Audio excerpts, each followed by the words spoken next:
कहानी की शुरुआत में हम एक रिटायर्ड फौजी जेम्स राइट को देखते हैं, जो इस वक्त जापान के एक मार्शल आर्ट स्कूल में अचानक से घुस गया। उसका मकसद है अपने पुराने दुश्मन को ढूंढना, लेकिन शुरुआत से ही सब कुछ बिगड़ रहा था। जिस आदमी को वो ढूंढ रहा है वो इस वक्त के स्कूल के मास्टर का बाप है। इस मार्शल आर्ट स्कूल का मास्टर एक इज्जतदार आदमी है, जो अपने परिवार की शान में कुछ नहीं सुन सकता। अपने बाप की बेइज्जती सुनकर उसने अपने स्टूडेंट से कहा कि इस अमेरिकन को तुरंत मार डालो, लेकिन प्लान उल्टा पड़ गया। जेम्स कोई मामूली सा फौजी नहीं है, वो बहुत ही जबरदस्त फाइटर है। उसने बिजली की रफ्तार से सबको एक एक करके ढेर करना शुरू कर दिया। सेंसे समझ गया कि ये कोई आम आदमी तो नहीं है। उसने अपने आदमियों को रोका और पूछा कि तुम यहाँ क्यों आए हो। इसका जवाब मिलने से पहले कहानी पीछे चली गई। साल 1942 में जापानी फौज इस वक्त एक कैंप बना रही थी, जिसे मार्च ऑफ डेथ कहा जाता था। पूरे साउथ ईस्ट एशिया पर कब्जा करने का ये एक हिस्सा था। इस वक्त दूसरा विश्व युद्ध चल रहा था और जेम्स इस वक्त अपने मरे हुए दोस्त के पास बैठा था,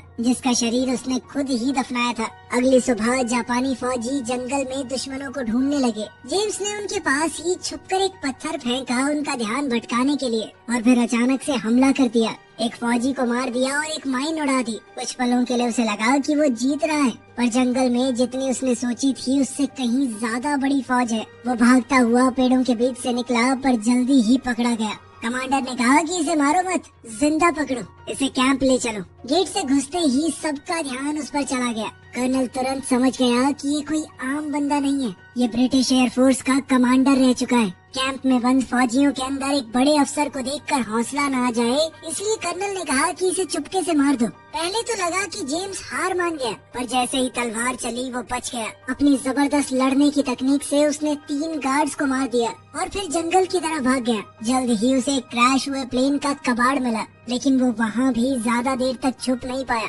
वो वहाँ से भाग ही रहा था कि तभी उसका पैर छुपे हुए जाल में पड़ गया। उसे दोबारा पकड़कर फौजी उसे वापस कैंप में ले आए। कर्नल ने उसका डॉग टैग खींच लिया और उसकी कमर के नीचे एक मेडल मिला, जो कि युद्ध के दौरान जबरदस्त बहादुरी के लिए मिलता है। कर्नल ये देखकर इम्प्रेस हो गया और कहा कि इसे अभी मत मारो, इसे बिल्डिंग के नीचे वाली जगह में ले जाओ और आराम करने दो। पर ये सुकून ज्यादा देर तक नहीं रहा। अगली सुबह वो उसे एक और लड़ाई में भेजने वाले थे, जिसमें उसका मरना पक्का है। रात में एक गार्ड ने कहा कि इसे सोते हुए ही मार देते हैं, लेकिन कर्नल ने मना कर दिया। वो चाहता था कि ये पूरा कैंप देखे कि उसका हुक्म ना मानने का अंजाम क्या होता है। जेम्स एक छोटे से सेल के अंदर बंद था, जहाँ उसे कुछ और बंदी मिले। उनमें ज्यादातर अमेरिकन थे। उनमें से एक ने अपना नाम गैब्रियल बताया। उन्होंने पूछा कि ब्रिटिश आर्मी यहाँ आएगी हमें बचाने, लेकिन जेम्स इस पर चुप रहा। उन्होंने सुना था कि पहले यहाँ पर वियतनामी कैदी भी थे, लेकिन आर्मी के वहाँ पहुँचने से पहले सबको मार दिया गया। जेम्स ने याद किया कि जब उनका स्क्वाड वहाँ पहुँचा तो उनका जहाज दुश्मन की भारी गोलीबारी की वजह से क्रैश हो गया, लेकिन इस सब में वो बच गया। कुछ देर बाद जेम्स ने बताया कि इस एरिया में तैनात सारे पायलट मारे जा चुके हैं, मतलब अब कोई रेस्क्यू नहीं हो सकता। इस जापानी जेल के अंदर रूल बहुत सख्त हैं। फिर भी उसने सोच लिया कि यूँ हार तो नहीं मानूंगा। उसने फैसला लिया कि वो दोबारा से यहाँ से भागने की कोशिश करेगा, पर बाकी कैदियों ने कहा कि सोचना भी मत, सब बेकार है। ये कैंप एक आइलैंड पर बना हुआ है, हर तरफ वॉच टावर और पहरा देने वाले लोग हैं। जो भी कभी यहाँ से भागता है वो पकड़ा जाता है। ये कैंप सबसे मजबूत और खतरनाक कैदियों को तोड़ने के लिए बनाया गया है। हम सबसे मजदूरी करवाई जाती है ताकि इस कैंप की दीवारों को और मजबूत बनाया जाए। थोड़ा ऊपर एक और कैंप है जिसका नाम है मार्च ऑफ डेथ। वहाँ से तो आज तक कोई वापस ही नहीं आया। किसी को नहीं पता कि वहाँ क्या होता है। अगली सुबह कंपाउंड में चीखों की आवाज से शुरू हुई। सभी सैनिक लाइन में ट्रेनिंग कर रहे थे। हवा में उनके जूतों की आवाजें और डिसिप्लिन की सख्ती महसूस हो रही थी। वहीं सजा देने का टाइम भी आ गया था। सिपाहियों ने जेम्स के हाथ बांधे और उसे मैदान के बीच में ले गए, लेकिन सबके सामने पहुंचने से पहले कमांडर ने रस्सियां काटने का ऑर्डर दिया और उसे वहां से हटा दिया। दरअसल कमांडर जेम्स को किसी बड़ी चीज के लिए बचा रहा था। असली तमाशा तो अभी बाकी है। 2 कैदियों को सजा मिलने वाली है क्योंकि उन्होंने राशन में से खाना चुराकर अपने बेड के नीचे छुपा दिया था। उनकी सजा मौत तो नहीं थी, लेकिन कैंप के सबसे खतरनाक फाइटर के साथ उन्हें मुकाबला करना होगा। कैंप का सबसे जबरदस्त फाइटर बहुत डरावना लग रहा था। उसका शरीर किसी मशीन जैसा था। उसके मुक्के इतने तेज और ताकतवर लग रहे थे कि सबसे ताकतवर कैदी भी डरकर पीछे हट जाते। ये नजारा सबके दिलों में खौफ भरने के लिए था कि जापानी फौज से चोरी करने का क्या हश्र होता है। मैच के बाद सब लोग अब जेम्स की मौत का इंतजार कर रहे थे। ऐसे खतरनाक खिलाड़ी के सामने जेम्स के बचने का कोई चांस नहीं लग रहा था किसी को।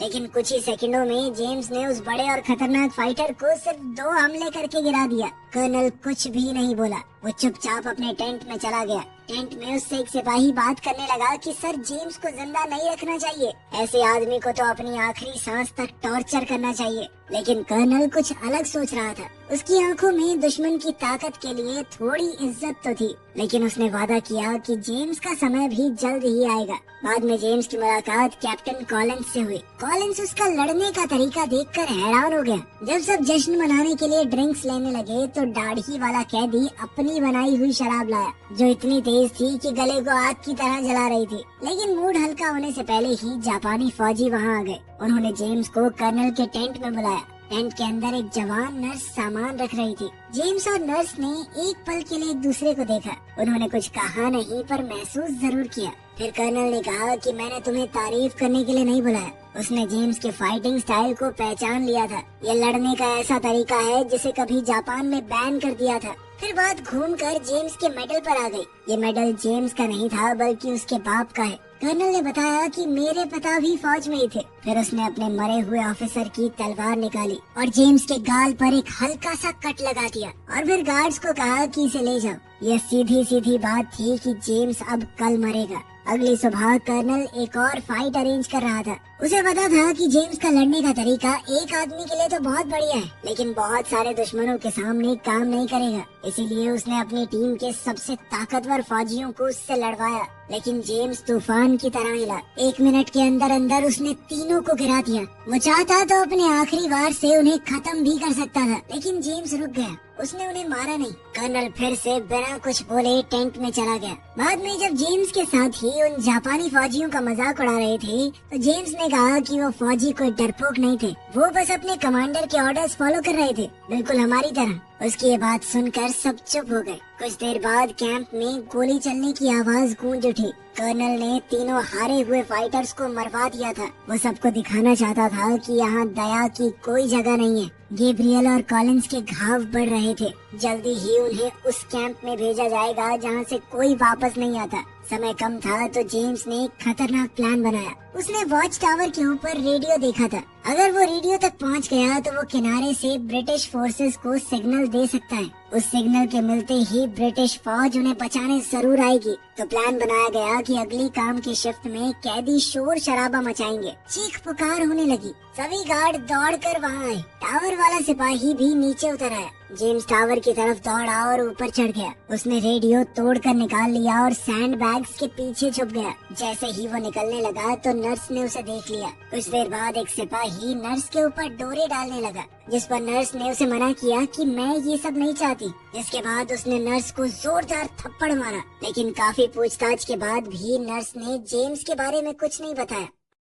अपने सोने की जगह पर वापस आकर जेम्स ने रेडियो छुपा दिया। सबने फैसला किया कि अभी सिग्नल नहीं भेजना, सिर्फ सुनना है। शायद उन्हें ब्रिटिश या अमेरिकन सिग्नल मिल जाए। लेकिन अगली सुबह खतरा उनके दरवाजे पर पहुंच गया। कर्नल ने एक इमरजेंसी मीटिंग बुलाई। वो पता लगाना चाहता था कि किसने भागने की कोशिश की है। जेम्स ने एक कैदी को बेहद घबराता हुआ देखा और रात को बड़े प्यार से उससे बात की। उस कैदी ने बताया कि बॉर्डर के बिल्कुल कोने पे एक छोटी सी जगह है, वहाँ पे मैंने एक खुफिया होल बना रखा है। मैं धीरे धीरे उसे बड़ा कर रहा था ताकि निकल जाऊँ यहाँ से। अब तो जेम्स ने भागने का फैसला कर लिया। रात को उसने अपना बेड ऐसे बना दिया कि कोई मुंह ढक के सो रहा है और चुपचाप निकल गया वहाँ से। दाढ़ी वाले उस फौजी ने भी उसकी मदद की। कई महीनों बाद उसने कैंप की दहलीज के बाहर कदम रखा। उसी वक्त एक गार्ड इंस्पेक्शन करने आया और देखा कि जेम्स गायब है। लेकिन दाढ़ी वाले आदमी की आंखों में देखकर वो कुछ नहीं बोला और चला गया। जंगल से होते हुए जेम्स किनारे तक पहुँच गया। अब रेडियो के अंदर उसे अचानक से अमेरिकन सेना का खुफिया कोड सुनाई दिया। मतलब कि अमेरिकन फौज आसपास ही है, शायद हमला करने की तैयारी में। वहीं उसे वो क्रैश हुआ प्लेन भी मिल गया जो उसने पहले देखा था। प्लेन के पास एक मेटल हुक भी पड़ा था, जिसे देखकर जेम्स के दिमाग में एक नया आइडिया आया। फिर जेम्स चुपके से उसी जगह से होते हुए अपने कमरे में वापस चला गया। अगली सुबह जेम्स ने अपने सभी साथियों को बुलाया और बताया कि उसने क्या देखा। रेडियो पर जो आवाजें आई थी वो नवाजो भाषा में थी, जिसे सिर्फ अमेरिकन फौज इस्तेमाल करती है। इसका मतलब कि अमेरिकी फौजी पास ही हैं। जेम्स ने उन्हें एक और चीज बताई। जंगल में उसे ग्लाइडर जैसा साफ सुथरा हवाई जहाज मिला है। अगर वो किसी गुजरते हुए प्लेन से ग्लाइडर को जोड़ पाए तो वो हवा में उड़कर उन्हें सुरक्षित ले जा सकता है। ये प्लान पागलपन जैसा लग रहा था, लेकिन उनके पास खोने को क्या ही था। उन्हें एक छोटी सी उम्मीद भी मंजूर थी। सब लोग खतरा होने के बावजूद मदद करने के लिए तैयार हो गए, पर उनकी उम्मीद ज्यादा देर तक नहीं टिकी। सिपाही आ गए और जेम्स को कर्नल के सामने ले जाया गया। कर्नल ने खुद भी नवाजो लैंग्वेज को सुन लिया था और वो चाहता था कि जेम्स उनके लिए इसे ट्रांसलेट करे। पर जेम्स ने बताया कि ये अमेरिकन फौज इस्तेमाल करती है, मैं ब्रिटेन से हूँ और अगर पता होता भी तो मैं अपने साथियों को धोखा नहीं देता। इस बात से कर्नल गुस्सा हो गया। उसने सिपाहियों से कहा कि जेम्स को बांध कर पीटते रहो जब तक वो घुटनों पर न गिर जाए। हर एक डंडा जोर से लगना चाहिए। अब टेंट में दर्द की आवाजें गूंजने लगी। जब जेम्स गिर गया तो गार्ड्स उसकी रस्सी काट कर उसे मुक्कों से मारने ही वाले थे कि तभी जेम्स ने अपना असली प्लान शुरू कर दिया। उसने अपनी बची हुई ताकत से एक गार्ड को मारकर नीचे गिरा दिया, बिल्कुल कर्नल के सामने। कर्नल ईटो के सिपाही कैसे एक अकेले आदमी के सामने हार गए, ये कर्नल को बहुत बड़ी बेइज्जती लगी। गुस्से में आकर वो कैंप के बीच में गया और कुछ वर्कर्स को वहीं मार दिया। उसने कहा कि अब बाकी लोग मौत से भी बुरी जिंदगी जिएंगे। इतना दर्द सहने से जेम्स बेहोश हो गया। 2 दिन बाद जब उसे होश आया तो वो दवा खाने में पड़ा था। कर्नल ने ऑर्डर दिए थे कि उसे जिंदा रखो।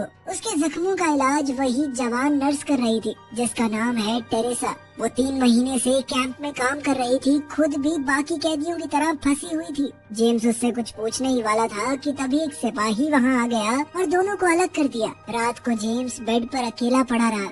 अचानक गोलियां चलने की आवाजें आई। उसने आंखें खोली तो एक चाकू उसके मुंह के पास चमक रहा था। कर्नल ईटो एक और आदमी को सबके सामने मार रहा था, सबको और डराने के लिए। ये एक बेहद दर्दनाक मंजर था। पर इस दौरान जेम्स को समझ आ गया कि कर्नल का असली इरादा क्या है। ईटो जेम्स को चुपके से मारना नहीं चाहता। हर एक मुकाबला, हर एक लड़ाई एक मौका है ताकि वो जेम्स को एक बराबरी की लड़ाई में मारे, बिल्कुल उसी तरह जैसे उसके टीचर ने उसे सिखाया था। जेम्स थोड़ा थका हुआ था पर उसके हौसले बुलंद थे। उसने कहा कि अगर ये तुम्हारे बेस्ट फाइटर थे तो मैं पक्का घर वापस जिंदा ही जाऊंगा। कर्नल के चेहरे पर शिकन तक नहीं आई। उसने वार्निंग दी कि अगर जापान हारा तो कैंप का एक भी आदमी जिंदा नहीं बचेगा। इसके बाद जेम्स अपने साथियों के पास लौट आया। उसके दोस्तों ने बताया कि सुबह अमेरिकन प्लेन्स आए थे। उन्होंने हजारों पर्चे गिराए हैं। इन पर्चों के अंदर जापानी फौजियों को वार्निंग थी कि अमेरिकन आर्मी उनकी हर चाल को देख रही है और कैदियों के साथ जो बुरा बर्ताव हो रहा है वो भी देखा जा रहा है। जैसे ही लड़ाई खत्म होगी तो इंसाफ किया जाएगा।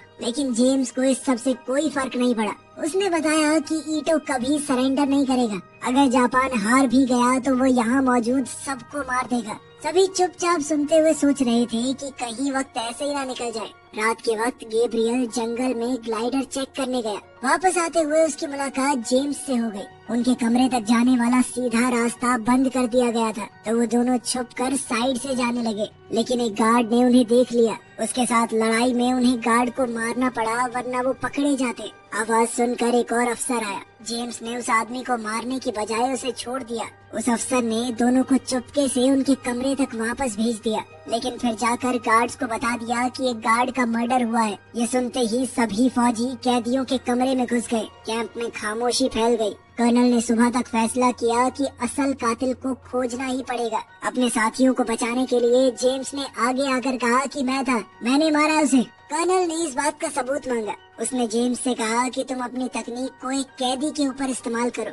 लेकिन जब उस कैदी ने कहा कि मैं ये नौटंकी नहीं करने वाला, तो गार्ड्स ने सीधा उसके सर में गोली मार दी। फिर कैप्टन कॉलिंस को गार्ड के साथ मुकाबला करने के लिए भेजा गया। उसने भी सबको हरा दिया। सभी कैदियों को जानवरों की तरह उनके कमरे की तरफ धकेल दिया गया। जेम्स फिर से कर्नल के सामने खड़ा था। जेम्स ने उसे डरपोक बुलाया और कहा कि मुझसे मुकाबला कर अगर हिम्मत है तो। कर्नल ने अपने सर से मारकर जेम्स को चोट पहुंचाई और उसे बाहर फेंकवा दिया। उसी रात जेम्स और गैब्रियल सच में भाग गए। जंगल से होते हुए वो किनारे की तरफ निकल पड़े ताकि अमेरिकी फौज से कांटेक्ट कर सकें। वो मिलकर अलग अलग भाषाओं का इस्तेमाल करके बात कर रहे थे ताकि जापानी फौजियों को समझ में न आए। उनका प्लान बहुत सीधा था। एक सिग्नल भेजने के लिए रॉकेट चुराओ, उसे हवा में फायर करो ताकि प्लेन को उनकी लोकेशन का पता चल जाए। प्लेन से ग्लाइडर को जोड़ दिया जाए और ग्लाइडर के जरिए वो लोग आइलैंड से उड़ जाएं। यही था इकलौता तरीका वहाँ से बचकर निकलने का। जब वो कैंप में अपने कमरे में वापस आए तो सब कुछ सूना सूना सा था।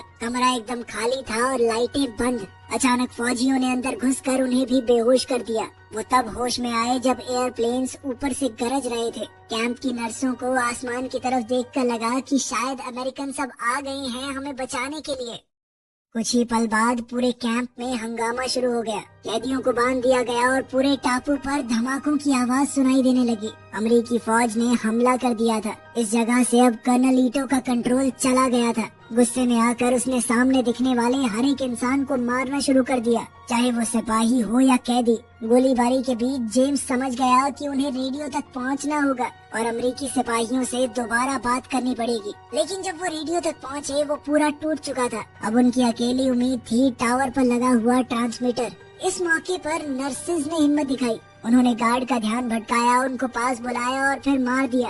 अब रास्ता साफ था। टावर के ऊपर गैब्रियल ने तुरंत इमरजेंसी सिग्नल भेजा। नीचे पूरे कैंप में पागलपन सा छा गया था। जापानी फौजी भागने की कोशिश कर रहे कैदियों पर गोली चलाने लगे। जेम्स ये सब चुपचाप नहीं देख सकता था। उसने भी एक राइफल पकड़ ली और गोली चलाने लगा। इससे कुछ गार्ड्स मर गए और बाकी कैदियों को भी हिम्मत मिल गई। धीरे धीरे कैंप में बहुत बड़ी बगावत हुई। कैदियों को जो मिला वो उससे लड़ने लगे। लड़ाई के बीच में कैप्टन कॉलिंस एक ऐसे अफसर के आगे आ गया जो शुरू से उसे परेशान करता था। लड़ाई बहुत तेज हो गई पर ज्यादा देर नहीं चली। कॉलिंस जीत ही रहा था, लेकिन तभी पीछे से किसी ने उसे गोली मार दी और वो वहीं गिर पड़ा। अपने दोस्त को यूं गिरते हुए देखकर जेम्स और गुस्से में आ गया। वो सीधा कर्नल के टेंट में घुस गया जहां कर्नल ईटो तलवार लेकर खड़ा था। दोनों के बीच अब एक जबरदस्त लड़ाई छिड़ गई। आखिर में ईटो गिर पड़ा और जेम्स खड़ा रहा, बहुत थका हुआ, खून से भरा शरीर लिए, लेकिन अब वो जीत चुका था। गैब्रियल जेम्स को खींचकर बाहर ले गया।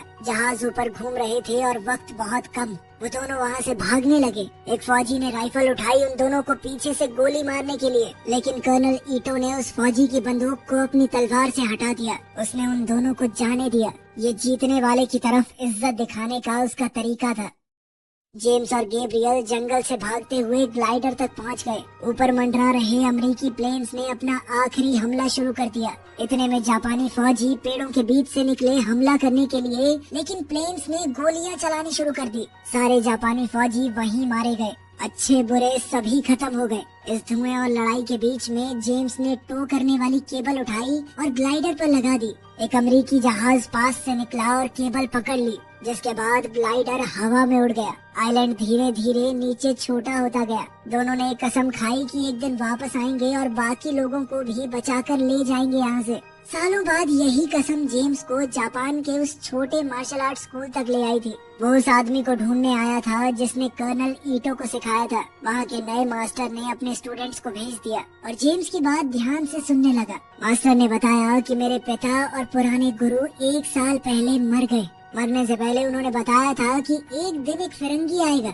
एक आदमी जो उस तकनीक से लड़ता है जिसे सालों पहले बैन कर दिया गया था। मास्टर ने जेम्स से कहा कि तुम अपनी तकनीक दिखाओ। जेम्स थोड़ा शांत हुआ और कुछ घातक मूव्स दिखाए, लेकिन वार नहीं किया। मास्टर समझ गया कि यही वो इंसान है जिसकी बात की गई थी। फिर उसने एक छोटा सा लकड़ी का डब्बा निकाला। उसके अंदर जेम्स के पिता का वो मेडल और एक डॉग टैग था। 2 ऐसे योद्धा जो शायद किसी और समय में एक दूसरे के दुश्मन होते, लेकिन अब शांति में एक साथ खड़े हैं। वीडियो पसंद आई तो लाइक कर देना, चैनल को सब्सक्राइब कर लेना। मिलते हैं अगले वीडियो में।